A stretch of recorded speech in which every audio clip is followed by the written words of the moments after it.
Hola chicos, bienvenidos a un nuevo vídeo. En esta ocasión vamos a hacer un rápido repaso sobre fiebre reumática. En las diapositivas que vamos a ver el día de hoy son un resumen del capítulo de Principios de Medicina Interna de Harrison. Entonces, sin más, bueno, comencemos.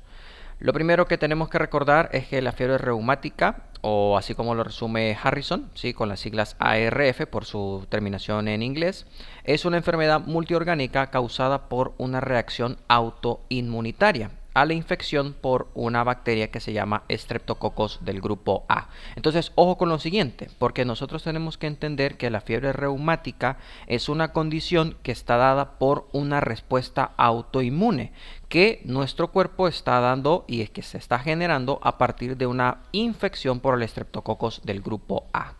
Aunque resultan muchas partes del cuerpo pueden resultar afectadas por esta infección del estreptococo del grupo A, casi todas desaparecen en su totalidad. La gran excepción, y uno de los puntos que vamos a enfocarnos durante esta presentación, es en la cardiopatía reumática, que es la excepción de estas manifestaciones que no desaparecen en su totalidad y que por el contrario pueden persistir después de que desaparecen todas las demás manifestaciones.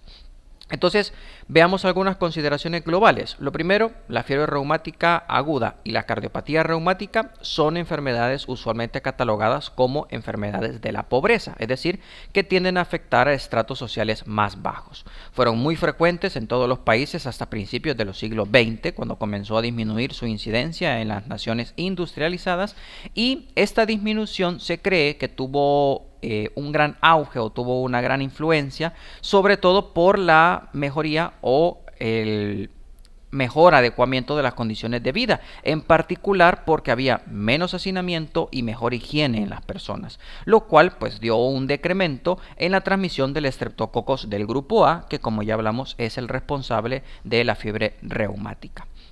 La cardiopatía reumática es por mucho la causa más frecuente de cardiopatías en los niños de estos países y es un origen importante de mortalidad y morbilidad también en las personas adultas.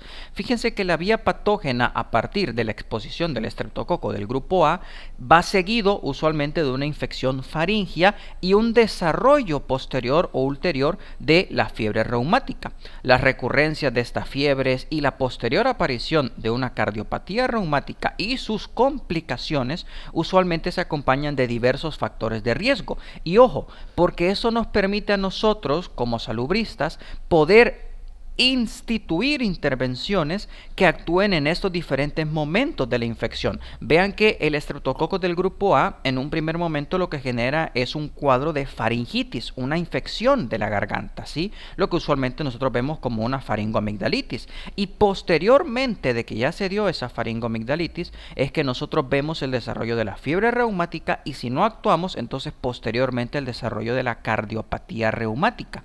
Entonces nosotros podríamos ser capaces de influir o detener estos procesos en cada uno de esos momentos de la infección.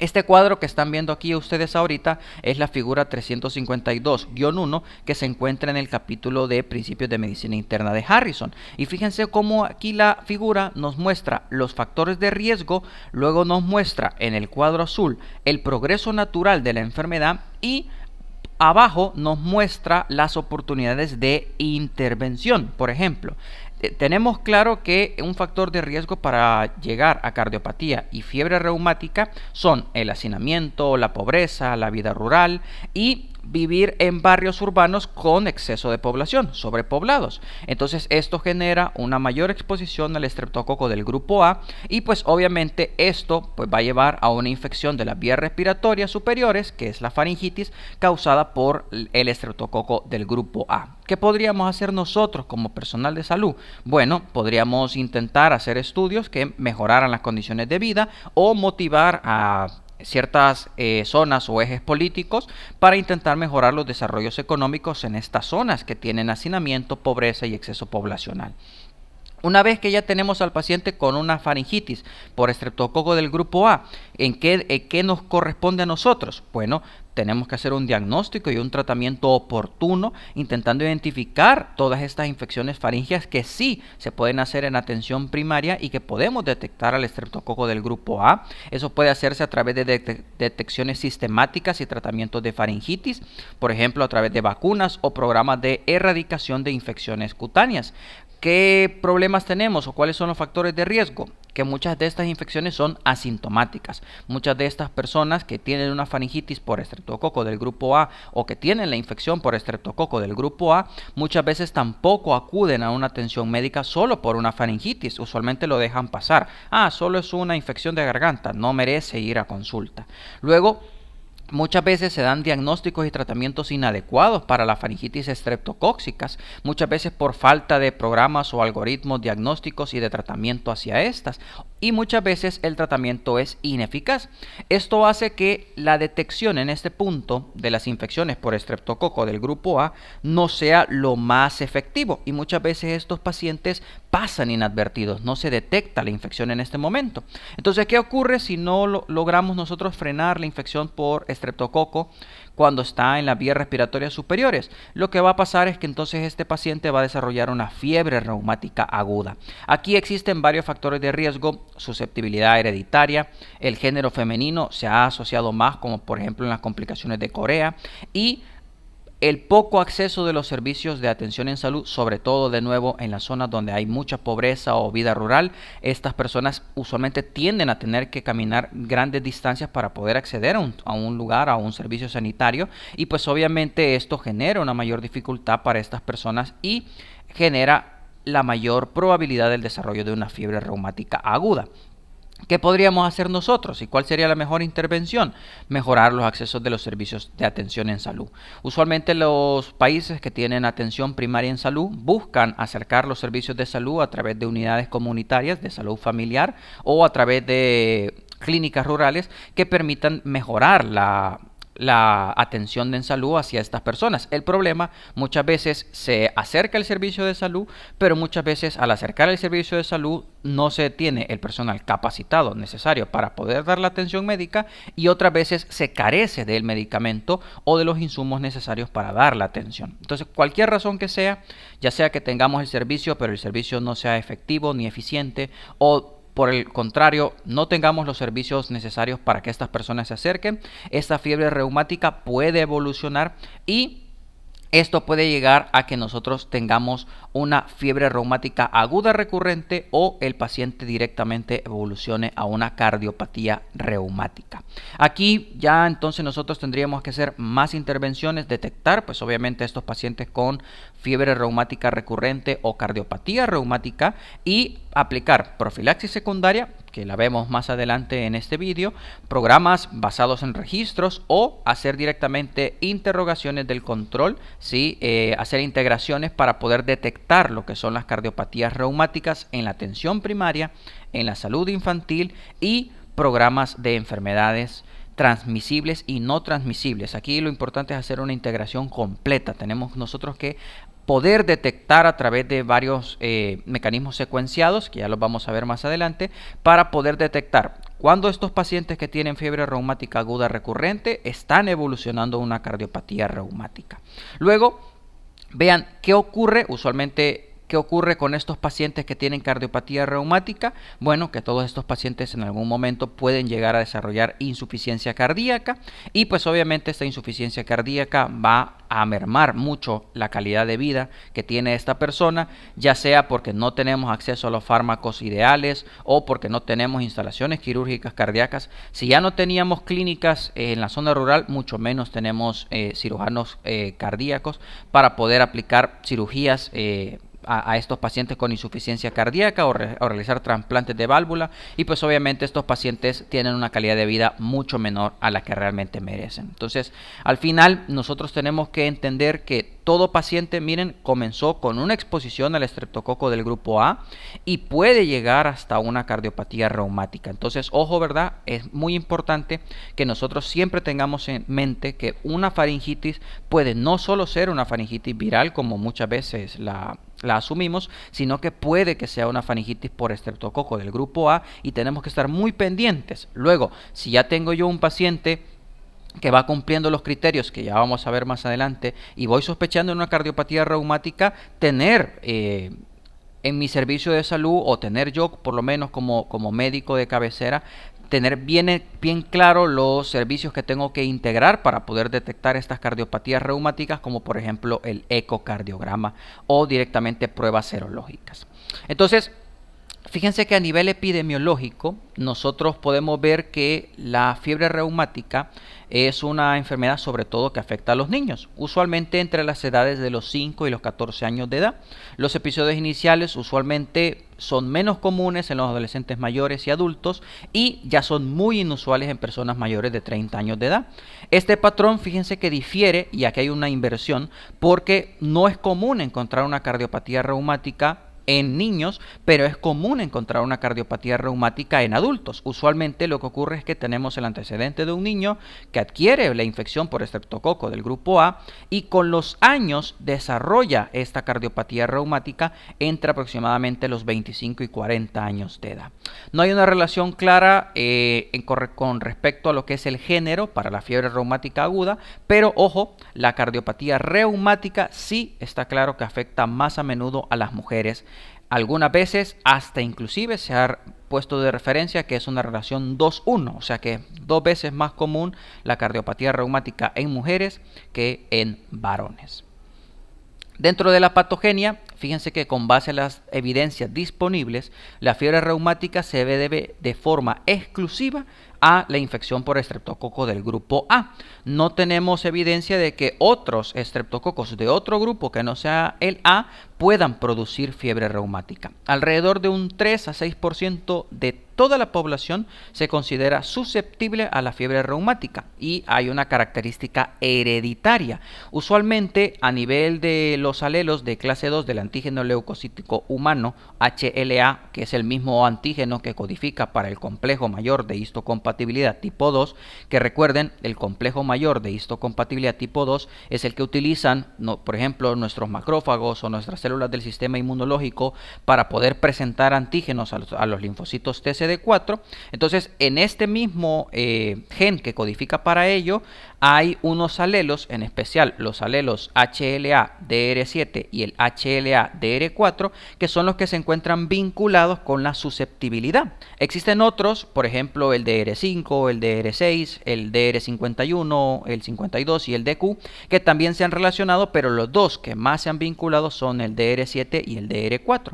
¿Y por qué esto es importante? Porque si ustedes recuerdan, al inicio nosotros comenzamos definiendo que la fiebre reumática era una enfermedad de característica autoinmune. Entonces eso quiere decir que tiene que existir un momento en el que haya una interpretación cruzada al momento de que se está reconociendo a este estreptococo del grupo A, y usualmente ese error tiende a ser característico del antígeno leucocítico humano. Entonces se ha atribuido que en especial las personas que tienen los alelos modificados HLA-DR7 y HLA-DR4 son las que cumplen con esta característica hereditaria de susceptibilidad a la fiebre reumática. Entonces, como ya mencionamos, la fiebre reumática es una enfermedad con carácter autoinmune. Eso quiere decir que hay una respuesta inmunitaria dirigida contra los antígenos del estreptococo, pero que al mismo tiempo, por una reacción cruzada, reconocen a nuestros tejidos como que si fueran el estreptococo. A eso se le llama reacción cruzada, y es el autoinmune. Usualmente las proteínas que se considera son que el sistema inmunológico reconoce en el estreptococo son a la proteína M y a la N-acetilglucosamina, que básicamente son proteínas y carbohidratos del estreptococo del grupo A. Pero al reconocer a estas proteínas y a este carbohidrato como para formar el antígeno, ahí es donde ocurre el error y se forma la reacción cruzada. Esto activa una molécula de adherencia, que es la VCAM1, y como resultado comienza un proceso de atracción de linfocitos que empiezan a causar lisis de células de nuestro sistema, de nuestros tejidos, que no son malignas, no son dañinas, pero que el sistema inmunológico ha reconocido por error como si se trataran del propio estreptococo. Resulta que esta proteína M y esta N-acetilglucosamina tienen una composición molecular muy parecida a nuestros tejidos, y esto último es lo que termina induciendo a la activación cruzada de nuestro sistema inmunológico. Y esto pues al final conduce a la activación y liberaciones de péptidos como la laminina, la queratina, la tropomiosina, los cuales activan a su vez a los linfocitos T, que a su vez experimentan esta reacción cruzada y empiezan a reconocer a la tropomiosina, a la queratina y a la laminina como que si fueran también proteínas del estreptococo, generando así que pues poco a poco se vaya amplificando el daño y se vaya propagando el epítopo, que recordemos que el epítopo es esta porción del antígeno que se está utilizando para reconocer que es propiedad de esa bacteria o de ese virus que estamos atacando. En este caso, pues creyendo falsamente que es del estreptococo del grupo A, cuando realmente no es así y todos estos elementos eran de nuestro propio cuerpo. Entonces, todo esto conlleva a que vayan a surgir algunas manifestaciones clínicas. Hay un periodo usualmente de latencia de unas 3 semanas, que usualmente vean que puede variar de 1 a 5 semanas, pero usualmente el promedio es 3 semanas, entre la infección desencadenante y la aparición de las primeras manifestaciones de la fiebre reumática.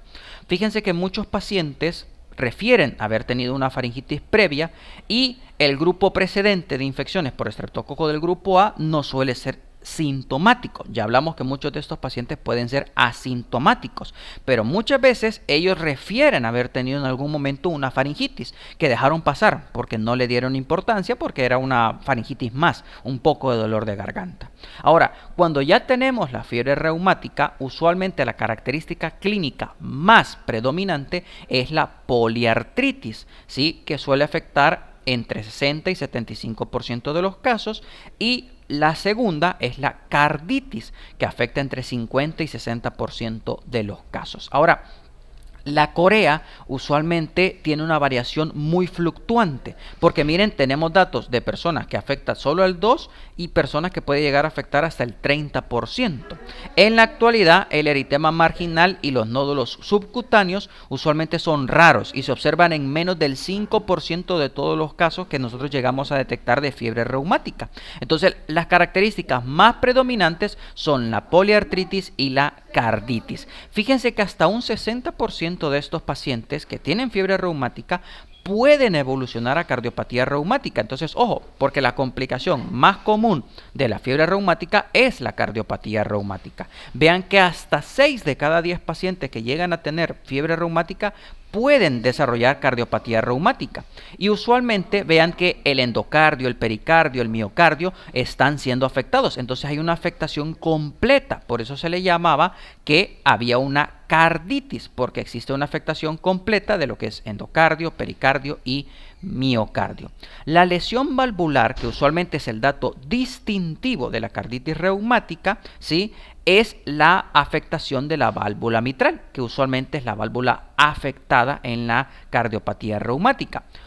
Algunas veces nosotros podemos observar que además de encontrarse afectada la válvula mitral, tenemos también afectada la válvula aórtica. Y ojo, porque si ustedes recuerdan cuál es la configuración del corazón, recuerden que la válvula mitral está separando lo que es aurícula izquierda de ventrículo izquierdo, y que de ventrículo izquierdo ahí se encuentra la válvula aórtica separando lo que es la salida hacia la aorta. Entonces, usualmente la válvula aórtica también está afectada en estos casos de cardiopatía reumática porque existe una cercanía, existe una facilidad de contagio debido a lo cercano que se encuentra la válvula mitral con la válvula aórtica.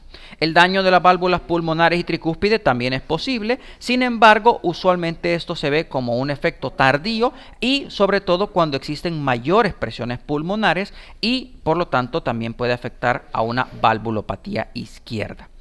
Fíjense que usualmente el comienzo del daño valvular va a terminar originando insuficiencia, y con el paso de los años esto va a terminar engrosando, cicatrizando y calcificando las válvulas, llegando a provocar estenosis valvular. Entonces, la mayoría de pacientes que tienen una cardiopatía reumática comienzan con una insuficiencia mitral, pero con el tiempo y con el paso de los años, lo que vamos a terminar observando en estos pacientes es que esta insuficiencia insuficiencia mitral se va a convertir en una estenosis mitral después de varios años. Entonces, la inflamación del miocardio puede afectar la vía de conducción eléctrica y esto puede generar una prolongación en el intervalo PR, lo que usualmente hace que la manifestación o alteración electrocardiográfica, o sea, lo que nosotros podemos ver a nivel del electrocardiograma más común a nivel de una cardiopatía reumática, es un bloqueo auriculoventricular de primer grado y en raras veces un bloqueo de mayor grado. Además, al momento de auscultar a estos pacientes, también es posible que encontremos amortiguamiento del primer ruido cardíaco. Entonces, fíjense en esta figura, que es la figura 352.2, que es una ecocardiografía transtorácica que se le ha hecho a un niño de 5 años, donde se puede observar que aquí lo que estamos viendo es parte de lo que es la aurícula, ¿sí?, izquierda, ¿sí?, y pues básicamente aquí vemos el paso de lo que es la aurícula izquierda hacia lo que corresponde el ventrículo izquierdo. Y aquí pues observamos señalado parte de lo que corresponde a la válvula mitral, donde pues obviamente podemos ver una válvula mitral, ¿sí?, que se encuentra engrosada, ¿sí?, y fíjense bien que esta válvula usualmente se describe como bastón de hockey o deformidad de codo, porque quiero que observen cómo la válvula aquí tiene un como pequeño doblez, como que si se tratara de un codo o efectivamente un bastón de hockey, que es una de las características que podemos ver nosotros en estas afectaciones valvulares en los pacientes con cardiopatía reumática. Muy a menudo, fíjense que los pacientes que tienen una cardiopatía reumática no tienen síntomas durante muchos años, pasan inadvertidos, hasta que pues obviamente esto va evolucionando a una valvulopatía de un grado mucho mayor, lo que tiende a provocar insuficiencia cardíaca. Además, sobre todo en entornos de escasos recursos, por lo regular no se establece el diagnóstico de fiebre reumática y por tanto niños, adolescentes, adultos pueden tener la cardiopatía reumática sin siquiera saberlo hasta que varios años después ya entran con síntomas de insuficiencia cardíaca. Dichos casos, fíjense, usualmente tienden a diagnosticarse por medio de una ecocardiografía, una auscultación que es poco sensible, hay que decirlo, e inespecífica, para personas que tienen cardiopatía reumática en personas sobre todo asintomáticas. Usualmente el diagnóstico se hace por medio de la ecocardiografía. Entonces, de forma ideal, lo que nosotros deberíamos es solicitar un ecocardiograma en todos estos pacientes en los que nosotros en algún momento podemos sospechar que existe una cardiopatía reumática. En este cuadro, que es el cuadro 352.1, están los criterios de la World Heart Federation para el diagnóstico ecocardiográfico de la cardiopatía reumática en personas menores de 20 años. Está ahí en el capítulo de Principios de Medicina Interna de Harrison. Entonces, nos habla de los criterios que podríamos utilizar para el diagnóstico confirmado, los criterios para una cardiopatía limítrofe y los criterios a nivel de signos ecocardiográficos normales, ¿sí? Entonces, fíjense que para poder hacer el diagnóstico confirmado, podemos hacer nosotros cualquiera de estos criterios, A, B, C o D. A, siendo que nosotros tenemos una patología y al menos 2 signos morfológicos de cardiopatía reumática en la válvula mitral, ¿sí?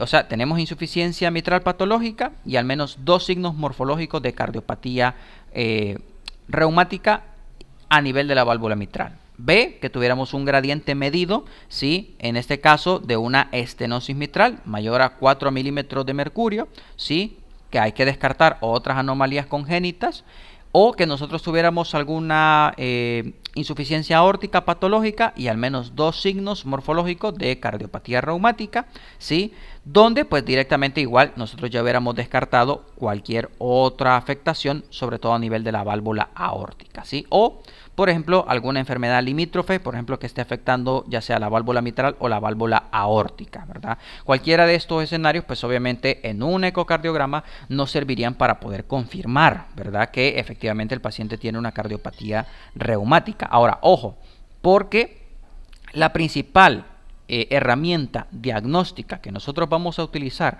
para poder confirmar que efectivamente el paciente tiene cardiopatía reumática es la sospecha clínica. Usted debe sospecharlo, pues obviamente en un paciente que ha ido cumpliendo todas las características de factores de riesgo.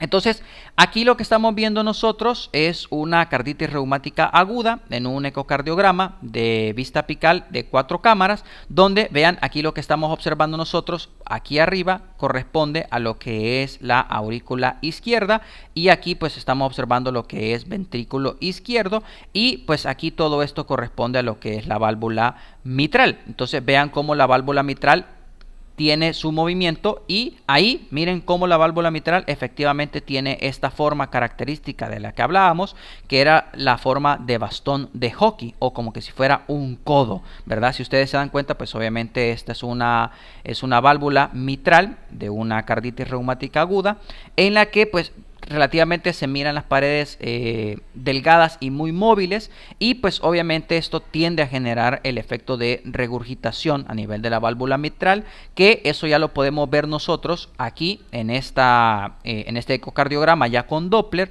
donde quiero que vean que cuanto más está el color hacia amarillo y rojo, mayor cantidad de flujo hay en ese momento y cuanto más está hacia lo celeste, menor cantidad de flujo hay. Entonces vean cómo la válvula no cierra en ningún momento y en todo momento, miren, siempre hay entrada y salida de lo que es sangre. Entonces esto es la regurgitación mitral, ¿sí? Miren cómo la sangre va hacia el ventrículo pero también regresa hacia la aurícula de forma constante y pues obviamente estamos viendo una regurgitación debido a que la válvula es incapaz de lograr hacer un cierre completo, generando esa insuficiencia mitral de la que hablábamos. Entonces miren, aquí lo que estamos viendo es parte de lo mismo, ¿verdad? Donde las valvas de la válvula mitral anterior y posterior pues están marcadamente engrosadas, ¿sí? Que esto pues obviamente es el otro tipo de hallazgo que podemos encontrar cuando ya la enfermedad reumática ya está más crónica y más avanzada. Y pues directamente durante la diástole nosotros podemos observar que la punta de la valva de cierta forma restringe en forma como de cúpula el cierre completo y pues obviamente esto genera la apariencia que hablábamos como que si fuera de un bastón de hockey, ¿verdad? Donde directamente pues nosotros estamos observando que la válvula es insuficiente y siempre así como entra, siempre regresa también sangre, generando esa regurgitación, ese retorno patológico de la sangre que pues obviamente marca lo que es parte de la insuficiencia mitral. Entonces, vean que hasta ahorita hemos aprendido bastante. Ya aprendimos algunos aspectos característicos de la fiebre reumática, ya aprendimos algunos aspectos a nivel fisiopatológico, ya entendimos que la fiebre reumática es una enfermedad de característica autoinmune e inclusive hemos repasado un poco acerca de lo que es el ecocardiograma sobre la fiebre reumática. Si te interesa aprender un poco más sobre el ecocardiograma, puedes dejarlo aquí en los comentarios y con gusto pues damos una explicación más profunda sobre el ecocardiograma y sobre el electrocardiograma. Ya tenemos varios vídeos que te estarán apareciendo aquí en este momento en la esquina superior para que vayas a ver por ejemplo sobre los bloqueos auriculoventriculares. Entonces, una de las afectaciones que más tiende a darse también en la fiebre reumática es la afectación articular. Es la forma de afectación quizás más común es la artritis, es decir, la evidencia objetiva de inflamación con articulaciones calientes, hinchadas, enrojecidas o dolorosas al tacto y la afectación de varias articulaciones. A esto es lo que llamamos poliartritis. Este último signo casi siempre, miren, tiene característica migratoria y se desplaza de una articulación a otra en un lapso de horas. Esto es muy importante porque esto nos permite diferenciar entre otras patologías como la artritis reumatoidea, ciertas afecciones como arbovirosis, como por ejemplo el dengue, que también puede causar artralgias. Entonces, una característica que tiene la poliartritis de la fiebre reumática es que cambia. De repente son las rodillas, luego por ejemplo es la cadera, luego son los codos y usualmente vean que la fiebre reumática tiende a afectar casi siempre de característica a rodillas, tarso, caderas, codo y es asimétrica, que es una característica muy importante porque usualmente puede ser solo un codo el que le duele al paciente, una rodilla, no son las dos, aunque a veces pueden ser ambas, pero la característica es que migra cada cierto tiempo, cada cierto rango de horas y es de característica asimétrica. El dolor usualmente es intenso, muchas veces puede inclusive ser hasta discapacitante y usualmente calma con la administración de fármacos antiinflamatorios. En algunas poblaciones el signo inicial de la fiebre reumática puede ser la monoartritis aséptica, que a su vez es el resultado de que un paciente ha comenzado con un inicio temprano de consumir fármacos antiinflamatorios, que eso quita como patrón migratorio típico. Entonces, paciente que ya comenzó a tomar antiinflamatorios, ya comenzó a tomar AINES, usualmente no tiene este patrón migratorio. Luego vean que las manifestaciones articulares de la fiebre reumática responden muy bien a lo que son los salicilatos y a otros antiinflamatorios no esteroideos, o sea, los llamados AINES, ¿sí? Entonces responden muy bien a lo que es la aspirina. La corea de Sydenham, ya hablamos que se presenta sobre todo en mujeres, sí, es una presentación que usualmente puede darse sin ninguna otra complicación o manifestación.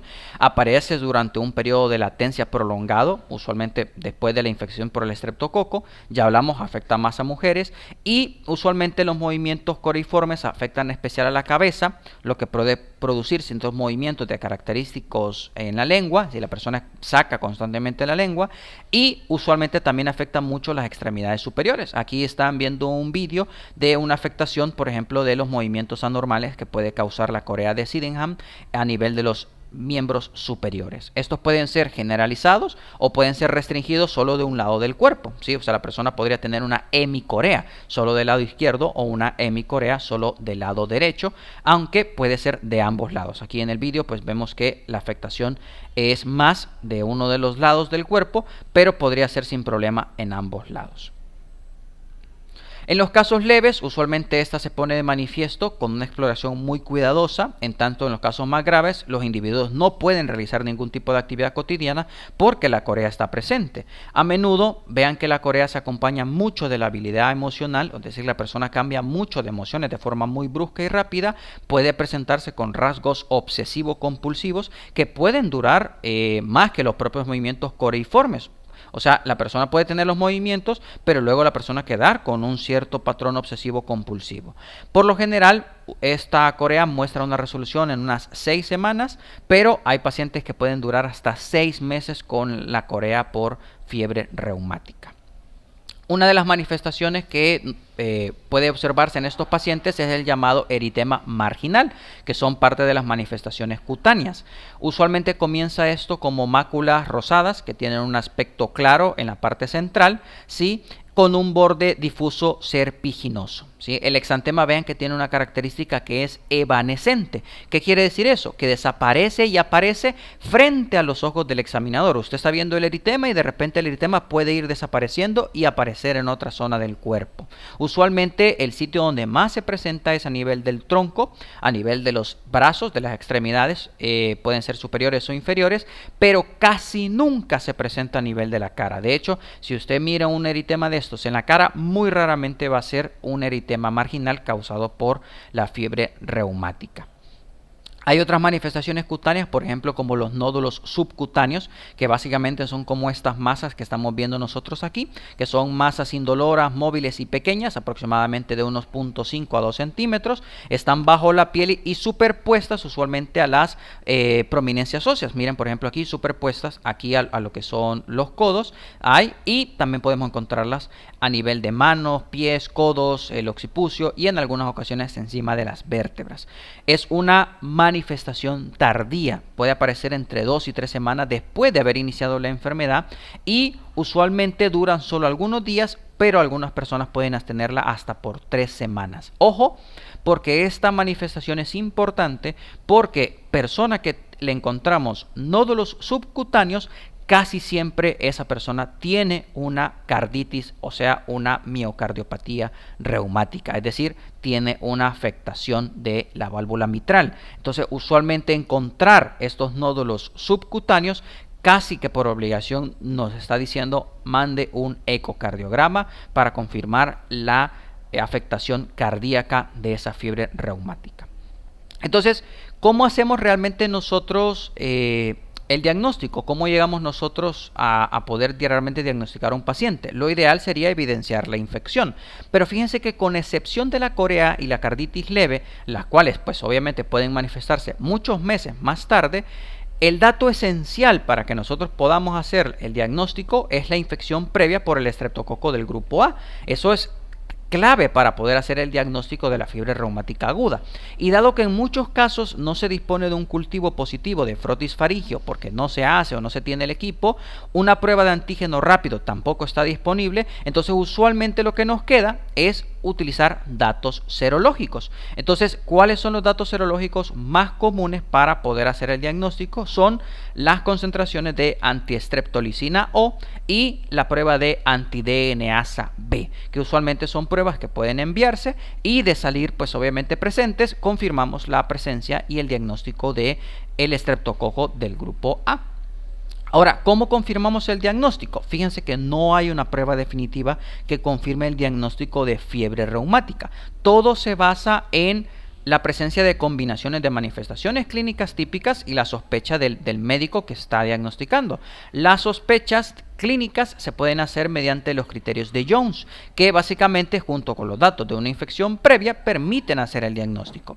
Los criterios de Jones también pueden subclasificarse en población de bajo riesgo y en población de alto riesgo. ¿A quiénes consideramos nosotros como una población de alto riesgo? Personas que viven en hacinamiento, personas en extrema pobreza, personas que usualmente viven en condiciones que afectan más y que pues obviamente pueden generar un mayor contagio, una mayor probabilidad de que vayan a tener lo que es mayor contacto con el estreptococo del grupo A. Son situaciones que pues obviamente pueden llevar a que las personas se cataloguen como de alto riesgo. Luego pues ya tenemos el tratamiento antibiótico. Vean que usualmente todos los pacientes con fiebre reumática aguda deben recibir antibióticos suficientes para tratar la infección. La penicilina es el fármaco de elección y se debe administrar por vía oral. Usualmente ahí tenemos varias opciones, podemos utilizar fenoximetilpenicilina o podríamos utilizar amoxicilina, pero usualmente lo que se prefiere es utilizar la penicilina G benzatínica en una sola dosis de 1.2 millones de unidades. Ese sería como el tratamiento de elección para tratar el estreptococo del grupo A. Ahora, pueden utilizarse también para tratar artritis, atralgias y la fiebre, una vez que se confirma el diagnóstico, pero no es de utilidad ni para la carditis ni para la corea el ácido acetil salicílico, es decir, la aspirina, que es el fármaco ideal para tratar todas las demás complicaciones que no son ni carditis ni corea. Usualmente la dosis es de 50 a 60 miligramos por kilogramo, peso al día, hasta un máximo de 80 a 100 miligramos por kilogramo al día. 4 a 8 gramos en adultos. Usualmente eso se divide en 4, 5 o 6 fracciones al día, ¿verdad? Cuando los síntomas son agudos, usualmente eso se resuelve de forma importante y por lo regular las primeras 2 semanas pueden disminuirse las dosis hasta unos 50 o 60 miligramos por kilogramo día durante 2 o 4 semanas más después de 3 semanas del tratamiento, ¿verdad?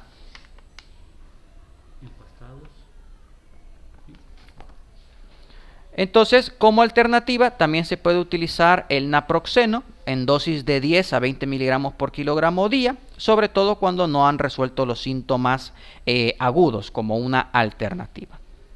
Los glucocorticoides para la fiebre reumática, este es un punto todavía controvertido porque se ha demostrado que los glucocorticoides no mejoran el pronóstico de la carditis ni a corto ni a largo plazo. Sin embargo, al final esto va a opinión de experto, ¿verdad? Muchos médicos al final tratan la carditis grave que puede llevar a insuficiencia cardíaca con glucocorticoides porque pues de cierta forma sabemos que los esteroides sí pueden reducir los procesos de inflamación aguda y favorecer lo que es una curación más rápida de la insuficiencia. Si se recetan, fíjense, si se receta, se recomienda que se dé prednisona o prednisolona en dosis de 1 a 2 miligramos por kilogramo día, con un máximo de 80 miligramos, y a menudo solo se necesitan durante algunos días, pero pueden darse hasta un máximo por 3 semanas. Ahora, la situación con la corea es una situación pues un poco similar. Los fármacos para controlar los movimientos anormales no alteran la duración ni el desenlace de la corea, y en los casos más leves se recomienda proporcionar un ambiente tranquilo y algunos pacientes pueden beneficiarse con carbamazepina o valproato sódico mejor o preferible a utilizar haloperidol. Es posible que no se observe respuesta durante 1 o 2 semanas utilizando estos fármacos, pero se deben continuar, no se debe suspender el tratamiento hasta inclusive 1 o 2 semanas después de que hayan desaparecido los síntomas. Hay evidencias de que los corticosteroides pueden ser eficaces para atenuar más rápido los síntomas de la corea. Sin embargo, esto todavía es un tema de controversión. Debe considerarse solo en casos graves y resistentes. Y vean, de nuevo, lo que se recomienda es administrar prednisona o prednisolona en dosis de 0.5 miligramos por kilogramo día.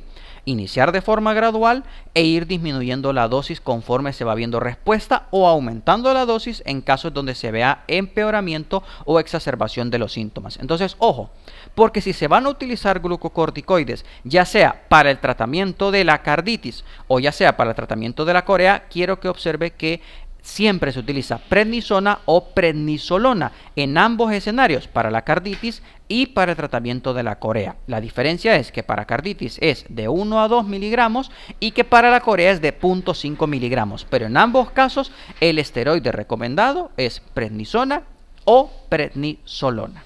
El pronóstico, fíjense que usualmente sin tratamiento, estos pacientes tienden a mejorar en un promedio de 12 semanas. Con tratamiento, pues obviamente es mejor el pronóstico, mejoran ya en 1 o 2 semanas. Usualmente lo que se hace es que se vigilan los marcadores inflamatorios cada 1 o 2 semanas hasta que se normalicen en el paciente que tiene el diagnóstico. Por lo regular, eso usualmente es en las primeras 4 o 6 semanas. Y hay que hacer un ecocardiograma luego de que pasó un mes para determinar que no exista riesgo de progresión hacia una carditis. Los casos que pues sí pueden tener carditis y que pues obviamente son casos más graves, deben llevar vigilancia clínica y ecocardiografía rigurosa a largo plazo. Una vez que se resuelve el episodio agudo, la prioridad que nosotros vamos a tener es asegurar el seguimiento clínico, tanto a largo plazo como adoptar un régimen de profilaxia secundaria. A los enfermos y a las familias también se les debe informar que la enfermedad pues obviamente es grave y que se tiene una gran importancia con cumplir el tratamiento profiláctico secundario. La prevención primaria, fíjense que en condiciones ideales consiste en que nosotros eliminemos a los factores de riesgo que pues pueden llevar al estreptococo, el hacinamiento, la vida rural, el vivir en un lugar con sobrepoblación, pero esto es difícil, sobre todo en lugares donde no podemos nosotros intervenir o no queda directamente en la mano del médico hacer este tipo de intervención.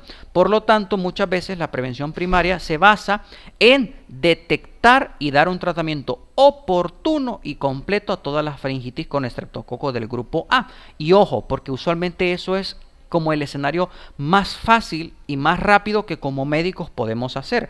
Detectar esas faringitis por estreptococo del grupo A y darles un tratamiento oportuno y completo. Fíjense, si se instituye durante los primeros días o se instaura durante los primeros días un tratamiento adecuado para el estreptococo del grupo A, se previenen casi todos los casos, ¿sí? En sitios donde es frecuente la fiebre reumática y donde ya se tienen datos epidemiológicos de que hay cardiopatía reumática, pero no se cuenta con un diagnóstico microbiológico de faringitis por estreptococo del grupo A, porque no se puede hacer cultivo, porque no se puede hacer hisopado, porque no se tiene el recurso, como en países de escasos recursos, como quizás en una gran mayoría de los países latinoamericanos, las guías que recomiendan tratar a todo paciente con faringitis con penicilina, si no hay alergia, obviamente, ¿verdad? De manera alternativa, muchos lugares o muchos ministerios de salud lo que proveen es un algoritmo que permita identificar a estos individuos que presenten un mayor riesgo de que la infección sea una infección por estreptococo del grupo A. Ahí están los criterios de Centor, ¿verdad?, que se pueden utilizar, por ejemplo, para este tipo de diagnósticos y diferenciar entre los diagnósticos una faringitis viral y una faringitis por estreptococo del grupo A. Sin embargo, la recomendación es que si usted tiene un paciente entre los 5 y los 14 años, que es el grupo poblacional de mayor riesgo, y no está seguro si la infección puede ser viral o puede ser bacteriana, trátelo mejor como si se tratara de una infección bacteriana. Es mejor haber tratado esa faringitis en ese momento a que el paciente vaya a desarrollar una complicación de por vida como la cardiopatía reumática y posterior insuficiencia cardíaca. Entonces vean, usualmente el tratamiento se basa en penicilina benzatínica, 1.2 millones en dosis única, ¿verdad? en quienes pesen más de 27 kilogramos o 600.000 unidades en dosis única en quienes pesen menos de 27 kilogramos. Puede utilizarse eritromicina o acitromicina en los pacientes que son alérgicos a las penicilinas, 40 miligramos por kilogramo día, dividido en cada 8 horas por 10 días o 12 miligramos por kilogramo día por 5 días, ¿verdad? Esto como alternativa en los pacientes que son alérgicos a penicilina. Ahora, eso era prevención primaria. Ahora, ¿qué hacemos de prevención secundaria? Fíjense que el elemento básico es erradicar la fiebre reumática y prevenir o detener el progreso hacia la cardiopatía reumática. En los pacientes que tienen fiebre reumática o que ya estuvieron expuestos antes y ya tenemos un antecedente de que han tenido fiebre reumática, ¿sí? Y que tienen riesgo de tener una segunda infección por estreptococo del grupo A, recuerden que a más infección, mayor riesgo de desarrollo de cardiopatía reumática, entonces lo que usualmente se hace es que se les da profilaxis secundaria con penicilina G benzatínica, 1.2 millones de unidades, de nuevo si pesa más de 27 kilogramos, o 600.000 unidades si pesa menos de 27, pero aplicada cada 4 semanas. Entonces, ojo, porque la diferencia entre la prevención primaria y la prevención secundaria es el número de penicilinas que le vamos a poner al paciente.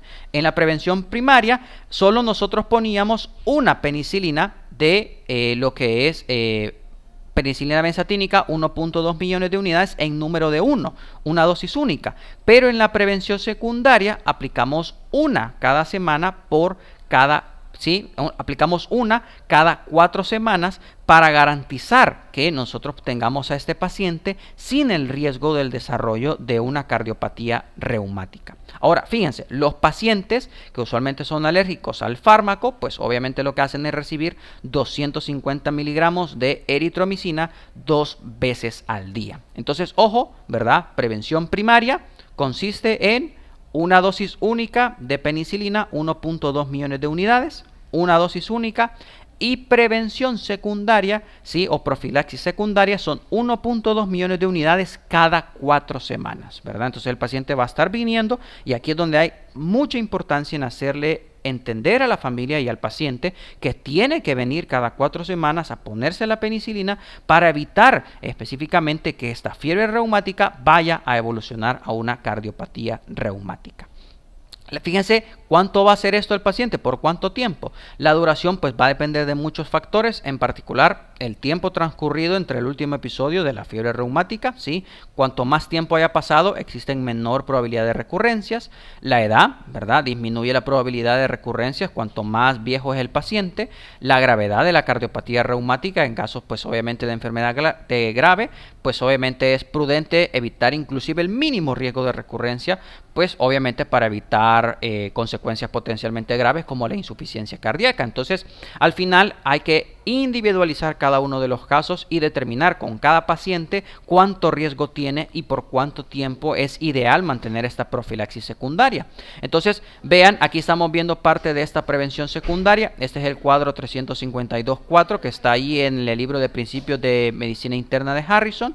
Ahí pueden ver, por ejemplo, cómo está el fármaco de la penicilina G benzatínica, 600.000 unidades, ¿verdad? Como ya hablábamos, o 1.2 millones de unidades en mayores de 27 kilogramos cada 4 semanas. La penicilina V como 250 miligramos cada 12 horas. Las sulfadiacinas que pueden darse 0.5 gramos cada 24 horas, ¿verdad? En pacientes que pesen al menos 60 libras o 1 gramo, ¿verdad? Cada 24 horas en aquellos pacientes que pesen más de 60 libras. Y los macrólidos, ¿verdad? O por ejemplo la opción de la acitromicina, que le veíamos que también era una opción en pacientes que eran alérgicos a lo que corresponde a la penicilina, ¿verdad? Entonces vean que pues básicamente hemos tocado varios puntos, ¿verdad? Hasta ahorita de lo que es la fiebre reumática, ¿verdad? Te invito a que continúes aprendiendo. Aquí te van a quedar algunos videos que puedes utilizar para continuar aprendiendo sobre el electrocardiograma o sobre otros temas que también hemos resumido de principios de medicina interna de Harrison. Entonces, sin más que agregar por el momento, me despido y te veo en el próximo video.